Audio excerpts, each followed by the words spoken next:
Kita baca buku Syarah Bulughul Maram. InsyaAllah sebab ada permintaan untuk kita belajar sirah nabawiyah, sirah Nabi, dan rasanya tak lengkap kalau kita tak ada buat Al-Quran sahaja, dan juga kita ada baca hadis Nabi kan, tapi sirah Nabi kita tak belajar. Saya rasa macam tak lengkap lah. Bahkan sahabat berkata, kami belajar sirah Nabi sebagaimana kami belajar surah daripada surah-surah Al-Quran. Maksud apa tu? Kami belajar surah Al-Quran sama dengan kami belajar sirah. Kami belajar sirah sama dengan kami belajar Al-Quran. Sama-sama naik. Sebab sirah Nabi adalah pelengkap kepada maksud Al-Quran. Bahkan sirah Nabi adalah terjemahan yang hidup kepada Al-Quran. Jadi semoga dengan kita belajar sirah, melengkapkan lagi maklumat kita tentang Islam yang memang dah lengkap dan sempurna. Jadi insyaAllah oleh kerana permintaan dan juga satu keperluan, insyaAllah hari Khamis mulai minggu depan pukul 10.30 pagi kita akan belajar sirah Nabi daripada buku ni, Sirah An-Nabawiyah As-Sahihah, Sirah Nabawiyah yang sahih. Sebab kalau kita tengok sirah ni dah bercampur, ada yang dhaif, bahkan ada yang palsu, ada cerita yang tak ada pun daripada sirah Nabi, tapi ditambah untuk melengkapkan cerita. Jadi kita akan belajar daripada kitab Sirah An-Nabawiyah As-Sahihah karangan Dr. Akram Dia Al-Umari. InsyaAllah mula Khamis depan pukul 10.30 pagi. Okey, kita belajar sambung hadis tentang kitab solat. Muka surat 22. Hadis yang ke-150. Hadis yang ke-150. Wa an Abi Sa'id qala al-musannif rahimahullah wa an Abi Sa'id al-Khudri radhiyallahu ta'ala anhu qala sami'tu Rasulullah SAW yaqul la salata ba'da subhi hatta tatlu'a asy-syamsu wa la salata ba'da al-'asri hatta taghiba asy-syamsu. Hadis muttafaqun alaih. Maksud dia daripada Abu Sa'id al-Khudri radhiyallahu anhu katanya, aku mendengar Rasulullah SAW bersabda, tiada salat lepas salat subuh. Lepas salat fardu subuh tidak boleh salat lain. Salat sunat lah. Kalau nak qada salat fardu memang boleh dan bahkan wajib. Jadi tidak ada salat sunat setelah salat subuh. Sehinggalah bila? Sampai bila tak boleh ni? Sampai terbit matahari. Hatta tatul asy-syamsu. Dan yang kedua, wala salata ba'dal asri hatta taghiba asy-syams. Tidak boleh salat sunat selepas asar sehinggalah terbenam matahari. Bila dah terbenam, masuk waktu maghrib boleh salat. Hadis muttafaqun alaih.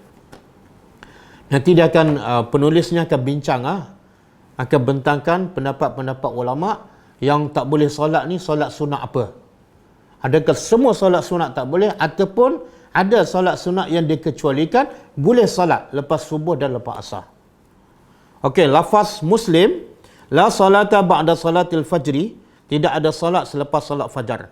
Okey, hadis yang kedua, hadis 151. Walahu an Uqbah bin Amir radhiyallahu ta'ala anhu, salasu sa'atin kana Rasulullah SAW yanhana an nusalli fihinna wa an naqbura fihinna mautana. Hina tatlu'u asy-syamsu bazighatan hatta tartafi'a wa hina yaqumu qa'imu adh-dhahira hatta tazula asy-syamsu wa hina tatadayyafu asy-syamsu lil ghurub. Maksudnya, menurut riwayat Muslim juga daripada Uqbah bin Amir radhiyallahu anhu, Rasulullah SAW melarang. Ini Nabi larang. Yang ayat kita belajar tadi, apa yang Nabi suruh kita buat, apa yang Nabi larang wajib kita tinggalkan. Apa yang Nabi larang, iaitu Nabi melarang kami menunaikan salat dan mengkebumikan jenazah pada 3 waktu. 3 waktu ni tadi dah 2. Hadis Abi Sa'id yang 150, 2 waktu yang tak boleh salat sunat. Hadis 151, hadis Uqbah bin Amir, tambah lagi 3 waktu yang tidak dibenarkan salat sunat. Apa dia? Dan juga waktu ni tidak boleh kebumikan mayat. Iaitu ketika matahari terbit dengan jelas sehingga matahari naik. Bila terbit matahari, tak ada lepas solat subuh. Berbeza. Lepas solat subuh, kalau kita masuk waktu subuh pukul 5.50, kita pun solat subuh. Lepas solat subuh tak boleh solat dah, walaupun matahari belum terbit. Yang hadis yang nombor 2 ni, bila matahari terbit sampai dengan jelas sehingga matahari tu naik, satu sekadar anak panah, tak boleh solat. Sekadar anak panah tu iaitu bila dah masuk waktu syuruk, ketika itu dibenarkan solat sunat. Yang kedua, ketika matahari di atas kepala, matahari betul-betul atas kepala sehingga ia tergelincir. Tergelincir ni makna masuk waktu zuhur. Jadi sekitar 15 minit sebelum zuhur tak boleh solat sunat. Sehinggalah matahari gelincir iaitu masuk waktu zuhur, boleh solat. Dan yang ketiga, ketika matahari betul-betul hampir terbenam. Hampir terbenam juga tidak dibenarkan solat. Jadi hadis pertama 2 waktu, hadis yang kedua 3 waktu yang dilarang solat sunat. Hadis 152 dhaif, kita tak payah bacalah sebab dhaif. Okey, kita baca fiqhul hadis. Hadis di atas menjelaskan waktu yang dilarang mengerjakan solat. Walaupun larangan tersebut umum, tapi dikhususkan kepada solat sunat sahaja. Solat fardu boleh solat bila-bila masa. Berdasarkan hadis di atas, terdapat 5 waktu yang dilarang menunaikan solat. Kalau ikut hadis pertama, hadis Abu Sa'id Al-Khudri radhiyallahu anhu menyatakan bahawa larangan mengerjakan solat sunat selepas solat subuh hingga terbit matahari dan selepas solat asar hingga terbenam matahari. Jadi kalau kita solat asar, lepas tu kita nak solat sunat kan, boleh ke tak? Contoh solat sunat tahiyatul masjid, solat sunat wuduk, boleh ke tak? Dia ada perbezaan pendapat. Kalau ikut mazhab Syafi'i boleh. Nanti kita akan baca. 2 waktu tadi. Kemudian ditambah pula ada yang kedua 3 waktu. Iaitu pertama, bermula terbit matahari hingga matahari naik setinggi anak panah dan warna kemerahan telah hilang. Makna dah masuk waktu syuruk lah, baru boleh solat. Yang kedua, kedudukan matahari betul-betul berada di tengah langit sehingga tergelincir ke barat, iaitu masuk waktu zuhur. Dan yang ketiga, yang dilarang ialah ketika matahari berwarna kuning hingga terbenam secara sempurna, iaitu betul-betul dekat maghrib. Okey, pada ketiga-tiga waktu ini juga dilarang mengkebumikan jenazah. Mafhum hadis ini juga tidak bercanggah dengan maksud hadis yang kita belajar sebelum ni. Yang kita belajar sebelum ni, hadis sebelum ni minggu lepas, kalau kita sempat 1 rakaat waktu subuh, masuk rakaat kedua, habis waktu subuh. Ada kaitan dengan hadis yang kita belajar hari ini? Iaitu lepas subuh tak boleh solat. Tak ada kaitan. Sebab apa? Sebab hadis yang lepas tu kalau dapat 1 rakaat waktu subuh, 1 rakaat lagi dah habis, dikira salat dalam waktu. Tak ada kaitan dengan hadis hari ini. Kenapa? Hadis hari ini larangan salat sunat. Hadis yang lepas dibolehkan sebab itu salat fardu. Hadis yang lepas dia baca sekali lagi, dia tulis sekali lagi. Sesiapa yang sempat 1 rakaat salat subuh sebelum terbit matahari, maka dia telah mendapatkannya. Dan sesiapa yang sempat 1 rakaat salat asar sebelum matahari terbenam, maka dia telah mendapatkannya. Ini salat fardu, tak ada masalah. Okey, hal ini disebabkan solat yang dilarang ialah solat sunat. Dan solat yang sengaja dilakukan pada waktu tersebut, hikmah larangnya ini adalah, kenapa dilarang ni? 5 waktu dilarang. Kenapa? Apa sebab? Hikmah larangnya ini adalah untuk menjauhkan perbuatan yang mengandungi penyerupaan, tasyabuh dengan orang kafir yang sujud kepada matahari ketika matahari terbit. 5 waktu ni biasa orang kafir sujud pada matahari. 1 waktu matahari mula terbit ada disembah. Yang kedua, ketika mula dah nak hilang warna kemerahan. Yang ketiga, waktu matahari atas kepala disembah juga. Dan yang keempat, lepas asar ataupun betul-betul matahari nak terbenam. Jadi 5 waktu ni kebiasaannya ada orang kafir yang jenis sembah matahari, waktu ni bagi mereka penting. Jadi supaya kita tidak sama dengan mereka, maka kita sebagai orang Islam dilarang solat di waktu yang disembah matahari oleh orang kafir.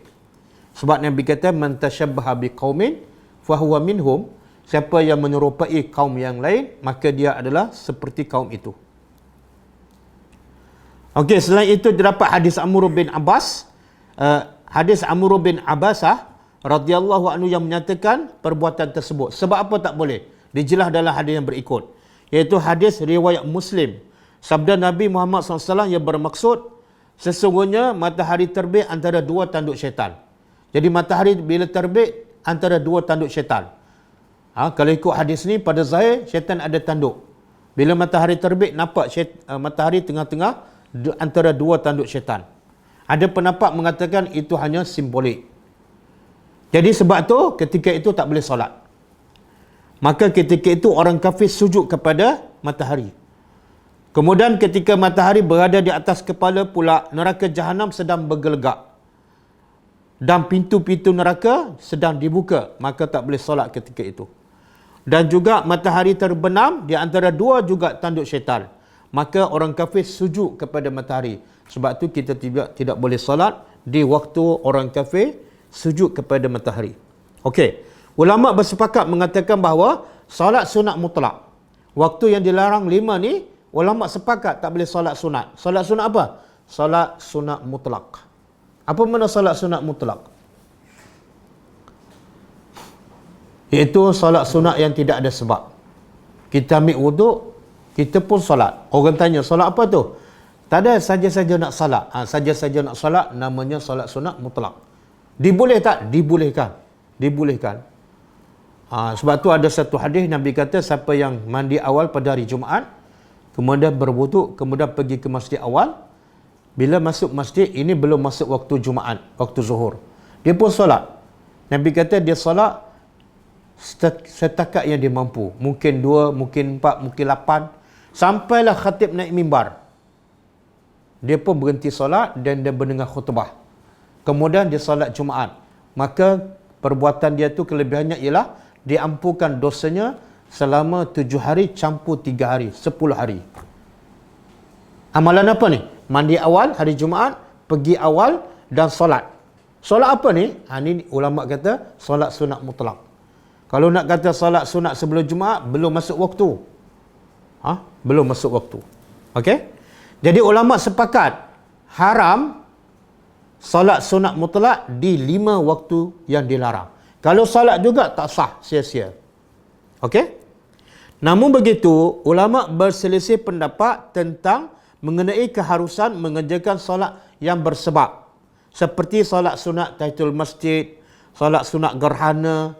Boleh tak solat sunat ini dilakukan di 5 waktu larangan? Ulama beza pendapat. 3 mazhab, iaitu Imam Ahmad, Abu Hanifah dan Imam Malik, ataupun mazhab Hambali, mazhab Hanafi dan mazhab Maliki, menyatakan bahawa tidak harus mengerjakan solat sunat pada waktu yang dilarang secara mutlak. Solat sunat mutlak pun tak boleh, solat sunat yang tak mutlak, yang bersebab pun tak boleh di 5 waktu yang dilarang. Contohlah, lepas subuh, kita solat subuh, kita batal wuduk. Kita pun ambil wuduk, lepas ambil wuduk, kita masuk masjid, kita solat tahiyatul masjid. Di sisi 3 mazhab, Hanafi, Maliki dan Hambali, solat itu tak sah. Ataupun lepas asar, kita masuk masjid, lepas solat asar, kita pergi masjid kan. Katalah ada kuliah. Kita pun ambil wuduk dan masuk solat tahiyatul masjid. Lepas solat asar. Di sisi 3 mazhab, solat tu sia-sia dan tidak sah. Okey. Satu lagi mazhab, iaitu mazhab Syafi'i. Imam Syafi'i pula berpendapat bahawa harus mengerjakan solat sunat pada waktu yang dilarang sekiranya solat itu bersebab. Apa makna solat bersebab? Bukan solat mutlak. Solat bersebab ni iaitu kita solat ada sebab. Contoh, kita masuk masjid, solat kan? Sebab apa? Ada sebab kan? Sebab masuk masjid.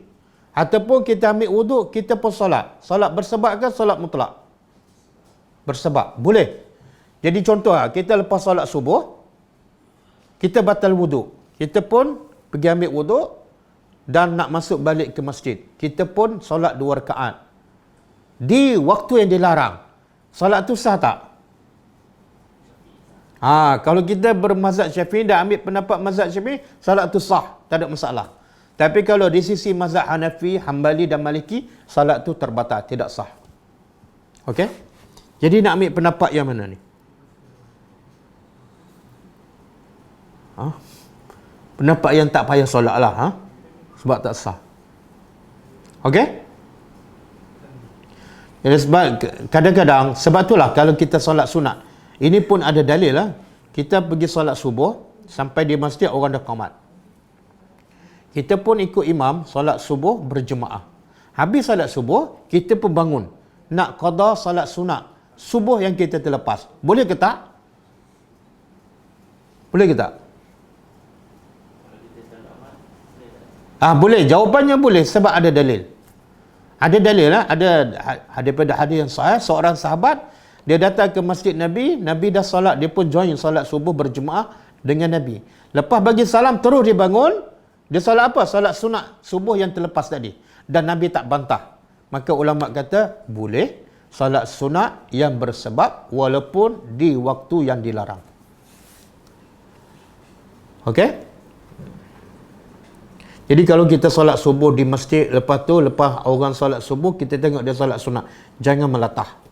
Jangan melatah. Sebab mazhab kita Syafi'i sendiri pun dibolehkan. Kecuali dia solat sunat mutlak. Itu memang tak boleh. Semua mazhab tak boleh. Harus qada semua solat yang luput daripada waktunya dalam 3 waktu yang dilarang. Kalau solat qada pula, boleh tak? Ya. Kalau solat qada fardu, boleh. Solat qada yang sunat pun boleh. Nabi pernah dalam hadis sahih riwayat Ummu Salamah, daripada Ummu Salamah, Nabi pernah solat sunat selepas asar. Jadi Ummu Salamah bertanya Rasulullah, "Ya Rasulullah, kamu solat apa ni? Kan dilarang selepas asar." Nabi kata, "Aku qada solat sunat yang selepas zuhur, yang aku tak sempat solat selepas zuhur tadi sebab sibuk dengan urusan dan tetamu." Itu hadis sahih. Jadi bila terlepas solat sunat lepas zuhur, tak sempat, Nabi qada di lepas waktu asar. Makna apa? Walaupun waktu dilarang, tapi kalau solat sunat bersebab ataupun qada solat sunat dibolehkan. Dibolehkan.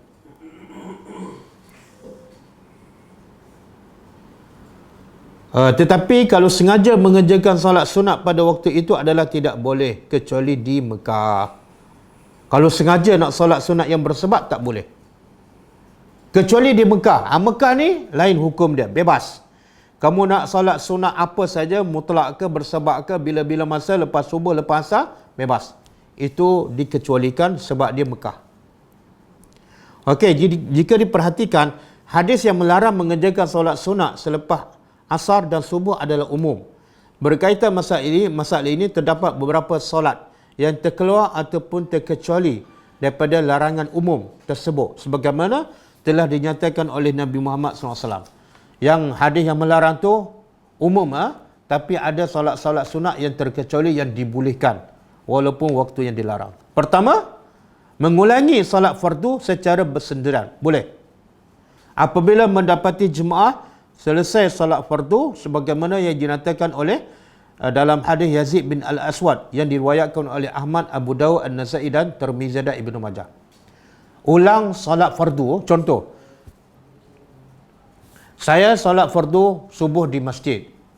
Lepas tu saya balik, ada tetamu rumah saya nak solat subuh berjemaah. Saya pun solat sekali lagi walaupun saya telah solat dan waktu tu bagi saya dilarang.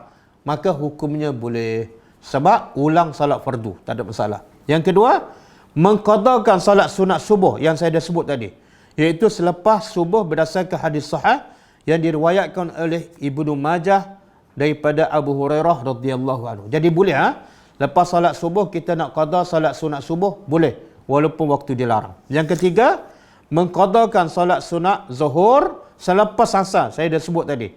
Hadis sahih riwayat Bukhari dan Muslim daripada Ummu Salamah. Yang keempat, mengerjakan solat sunat tahiyatul masjid berdasarkan hadis yang diriwayatkan oleh Bukhari dan Muslim. Tahiyatul masjid ni bila-bila masa boleh. Sebab Nabi kata, yang maksudnya siapa yang masuk masjid adalah solat 2 rakaat. Nabi tak sebut. Kecuali waktu dilarang. Nabi tak sebut. Maknanya tahiyatul masjid boleh dilakukan bila-bila masa. Yang kelima, mengqadakan solat yang telah luput berdasarkan hadis sahih riwayat Bukhari dan Muslim. Kita bangun subuh lambat, pukul 8. Ataupun pukul 7, 7.30. Waktu subuh dah habis. Jadi boleh tak kita salat di waktu yang dilarang? Boleh. Sebab apa? Sebab itu adalah qada salat fardu. Yang keenam, mengerjakan salat jenazah. Boleh tak salat jenazah di waktu yang dilarang? Jawapannya boleh. Berdasarkan hadis yang diriwayatkan oleh At-Tirmizi, maksudnya kata Nabi kepada Ali, jangan kamu lewatkan 3 perkara. 3 perkara ni jangan lewatkan. Iaitu salat apabila masuk waktu. Yang kedua, salat jenazah walaupun waktu dilarang. Yang ketiga, mengawinkan anak gadis apabila telah mendapat jejaka yang sekufu. Jadi jangan lewatkan. Kahwin terus. Yang ketujuh, mengerjakan salat sunat gerhana matahari berdasarkan hadis Nabi SAW yang diriwayatkan oleh Bukhari dan Muslim. Ia bermaksud apabila kamu melihat gerhana matahari, maka segeralah kamu untuk bersolat walaupun waktu yang dilarang. Kemudian mengerjakan yang ke-8, mengerjakan solat sunat wudu berdasarkan hadis yang diriwayatkan oleh Bukhari dan Muslim daripada ini ada dalil lah. Jadi kalau kita batal wudu lepas subuh ke ataupun lepas asar ke, kita ambil wuduk dan nak salat sunat wuduk, boleh tak? Walaupun waktu dilarang. Jawapannya boleh dan ada dalil. Hadis pula daripada Bukhari dan Muslim. Seterusnya, berkenaan dengan solat Jumaat, Imam Abu Hanifah dan Asy-Syafi'i membolehkan solat Jumaat dilakukan ketika matahari berada di atas kepala. Imam Malik pula tidak mengharuskannya. Dalam hal ini, Imam Ahmad berpendapat pendapat Abu Hanifah dan Syafi'i adalah lebih tepat. Iaitu, boleh salat walaupun matahari, boleh salat Jumaat walaupun matahari berada di atas kepala. Ini untuk solat Jumaat. Okey, habis ha? Pengajaran hadis tu lebih kurang dengan yang kita baca syarah tadi. Jadi cukup setakat tu. Kita sambung hadis akan datang untuk kelas yang akan datang, insya-Allah. Ada soalan ke?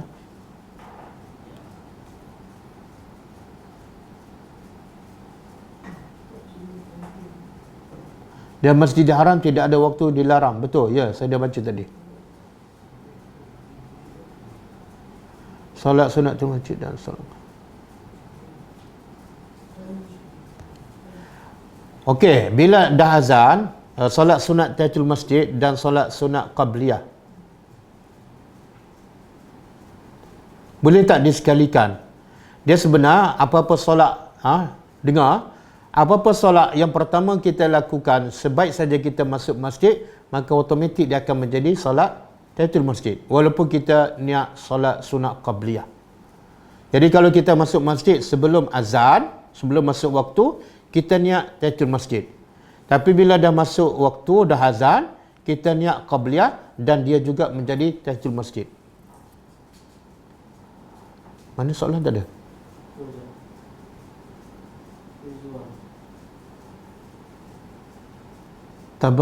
Tabar logo capal.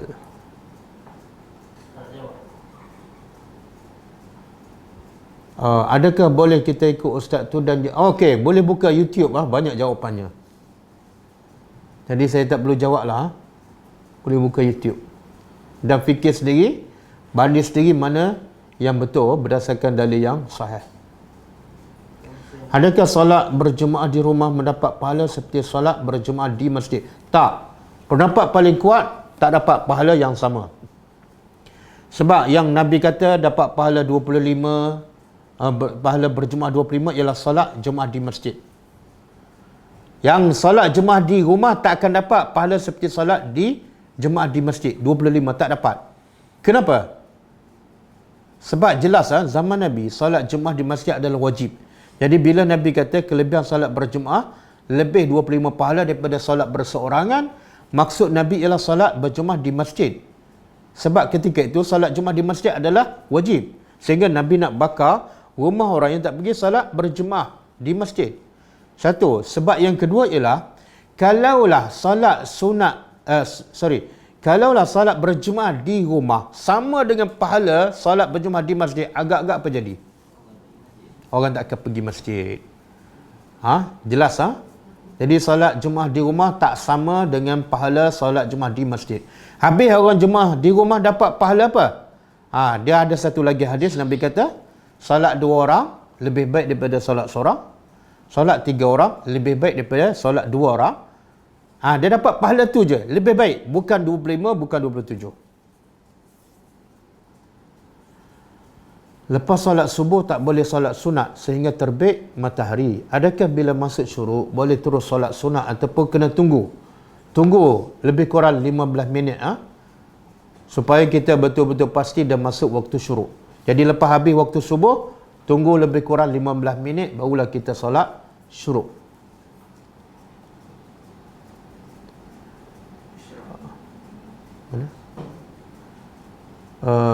Mana?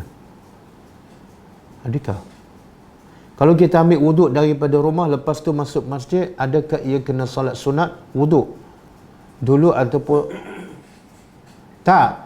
Dan kalau kita dah ambil wuduk kat rumah, kemudian kita pergi masjid dan kita solat itu masjid, dia pendapat ulama mengatakan dia merangkumi dua, 2 in 1.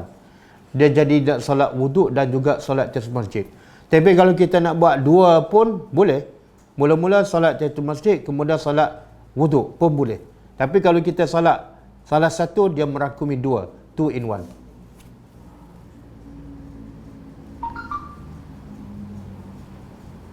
Kalau nak qada solat sunat subuh, bolehkah dibuat di rumah setelah pulang? Boleh. Jawapannya boleh. Dia nak qada solat sunat subuh ada dua cara dan dua-dua ada dalil. Pertama yang saya sebut tadi, lepas imam bagi salam, kita bagi salam terus bangun qada. Mana masih waktu subuh lah. Yang hadis kedua, Nabi kata siapa yang terlepas salat sunat subuh, maka hendaklah dia ganti ataupun dia salat setelah terbit matahari, iaitu waktu syuruk.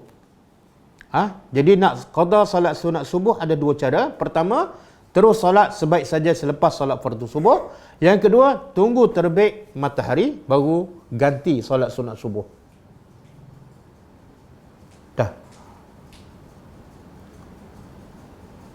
Salat sunat subuh lewat, boleh angkat sikit? Boleh salat sunat subuh sekali ke? Ya, ada hadis. Nabi pernah terlewat bangun salat subuh bersama Bilal. Sebelum tidur Nabi pesan pada Bilal, kalau kamu bangun kejut aku. Tengok-tengok pagi besok tu Nabi bangun dah cerah, Bilal pun tak sedar. Jadi dah habis waktu. Nabi pun suruh Bilal melakukan azan, satu. Yang kedua, Nabi salat sunat subuh dulu, walaupun waktu subuh dah habis. Kemudian barulah Nabi suruh Bilal qamat dan dilakukan solat fardu subuh. Jadi kalau bangunlah lewat, dah habis waktu subuh, solat sunat subuh dahulu, barulah solat fardu. Wallahu a'lam.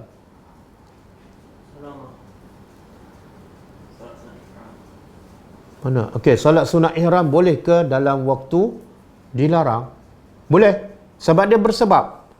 Yang tak boleh, solat sunat mutlak.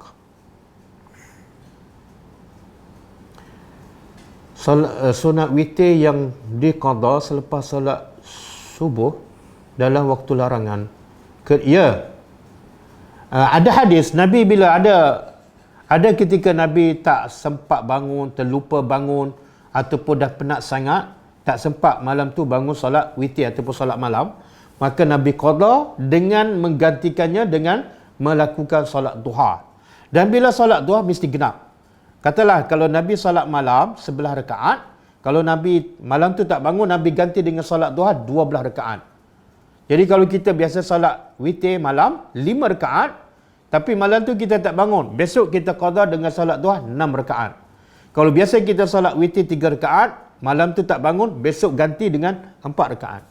Jangan buat duha ganjil. Sebab duha ni bukan ganjil, yang ganjil ni solat witir sahaja. Ibu tunggal mana lebih afdal, solat di rumah? Tak, ibu tunggal ke, ibu tak tunggal ke, afdalnya solat di rumah. Nabi sebut secara umum, solat terbaik bagi wanita. Wanita mana? Tak kira lah, isteri ke, ibu tunggal ke, janda ke, anak dara ke, yang terbaik bagi wanita, solat di rumah.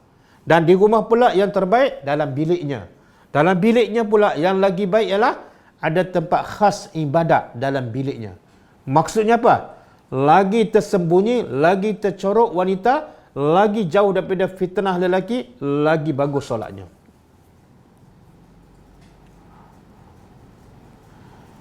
Sebab kena bawa anak lelaki solat Jumaat. Okey, kalau ibu tunggal ada anak lelaki dan nak latih anak bawa ke masjid untuk latih solat Jumaat, maka ketika itu lebih baik bagi ibu bawa anak ke masjid, solat di masjid. Sebab apa? Sebab tanggungjawab mendidik anak. Sebab suami dah tak ada, boleh pergi ke masjid. Ketika itu mungkin lebih baik solat di masjid. Sebab dia dalam proses menjalankan tanggungjawab sebagai pendidik kepada anaknya.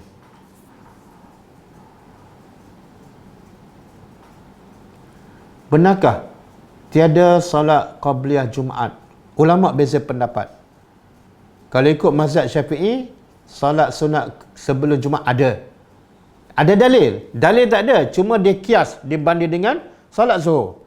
Jadi solat Jumaat itu sebenarnya ganti kepada solat Zuhur. Jadi kalau solat Zuhur ada solat sunat qabliyah, maka solat yang ganti pada Zuhur iaitu solat Jumaat ada jugalah. Pendapat kedua tak ada dalil.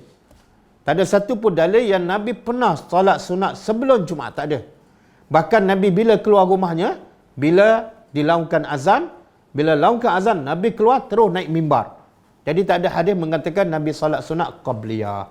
Yang ada dalil, Nabi suruh kita solat sunat ba'diyah Jumaat 4 rakaat. Itu ada dalil. Wallahu a'lam.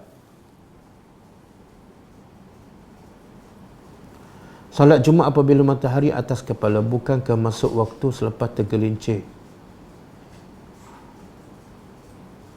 Iyalah, masuk waktu tergelincir. Ini yang dalam buku ni penulis bagi tahu itu andaian.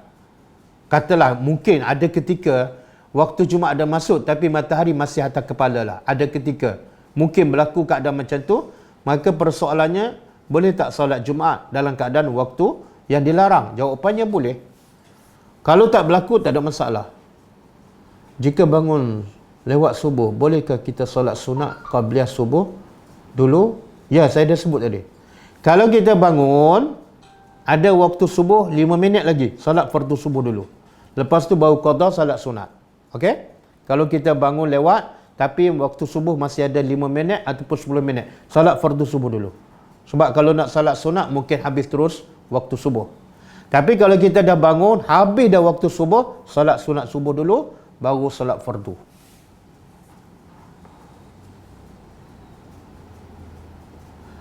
Solat seorang wanita di rumahnya, dah.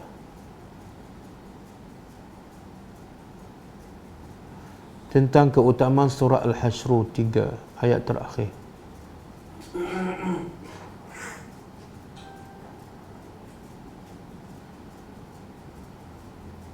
A'udzubillahi as-sami'il 'alim minasyaitonir rajim. Okey. Kelebihan baca 3 kali ayat surah Al-Hasyr ayat 22 hingga 24 waktu pagi. Saya tak jumpa dalil lah. Setahu saya tak ada dalil. Setahu saya tidak ada dalil lah. Yang kelebihannya Allah mengutuskan 70,000 malaikat kepadanya. Wallahu alam. Setahu saya memang tak ada dalil. Saya tak pernah jumpa ni. Wallahu alam. Dah. Okey. Kelas kita akan datang ialah malam ni pukul 9 malam insya-Allah. Kita sambung tadabbur surah At-Taubah insya-Allah. Kita tutup dengan membaca tasbih kafarah. Subhanakallahumma wa bihamdika asyhadu an la ilaha illa anta astaghfiruka wa atubu ilaik. Assalamualaikum warahmatullahi wabarakatuh.